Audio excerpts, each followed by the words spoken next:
దైవ మర్మములు సహోదరుడు భక్తసింగ్ గారి అనుభవంలో దేవుడు ఆయనకు బయలుపరిచిన మర్మములను అనుదినము పంచుకొనుట.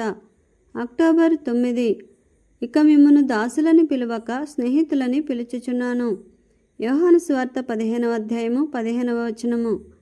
ఇద్దరు సన్నిహిత స్నేహితులు ఒకరి రహస్యములు ఒకరితో పంచుకొనగలుగునట్లు మనము కూడా ఆయన స్నేహమందు ఆనందించుచు ఆయన రహస్యములను పంచుకొనవలెనని ప్రభువు కోరుచున్నాడు. దీనిని చేయగలుగుటకు ఆయనతో ధారాళముగా మాట్లాడుటకును స్పష్టముగా ప్రతిదినం ఆయన స్వరమును వినుటకును మనము నేర్చుకొనవలెను. మన జీవితమందలి ప్రతి చిన్న విషయమందును మనం ఆయనచే నడిపించబడవలెను.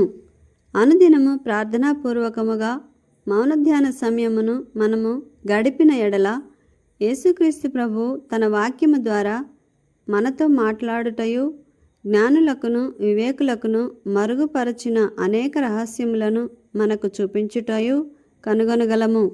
కానీ ఆయన స్నేహము సంపాదించుకొనుటకు మనం ఆయన పట్ల యథార్థముగా ప్రవర్తించవలెను. మరల 14వ అధ్యాయములో 4వసారి మెల్కీసెదెకు రూపంలో తను తాను బయలుపరుచుకొనెను. ఆ సమయములో అబ్రహాము సొదొమ రాజు యొక్క శత్రువులతో పోరాడి వారిని ఓడించి తిరిగి వచ్చుచుండెను. ఈ శత్రువులు సొదొమ రాజును పట్టుకొని చెరగా తీసుకుని పోవుటయేగాక ఆ సమయంలో సొదొమలో నివసించుచున్న అబ్రహాము తమ్ముని కుమారుడైన లోతును కూడా చెరగా తీసుకొని పోయిరి. అబ్రహాము లోతును అతని కుటుంబమును అతని ఆస్తిని అతనితోనున్న మనుషులను కూడా విడిపించెను. 16వ వచనము. అదే సమయంలో సొదొమ రాజును అతని మనుషులను అతడు విడిపించెను.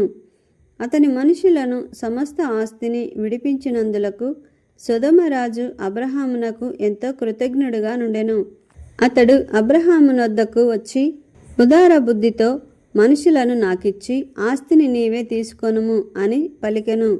అబ్రహామునకిది మిక్కిలి పెద్ద శోధనగా ఉండెను. కానీ మెల్కీసెదెకు ద్వారా దేవుడు అతనితో మాట్లాడినప్పుడే దీని కొరకతన్ని సిద్ధపరచెను.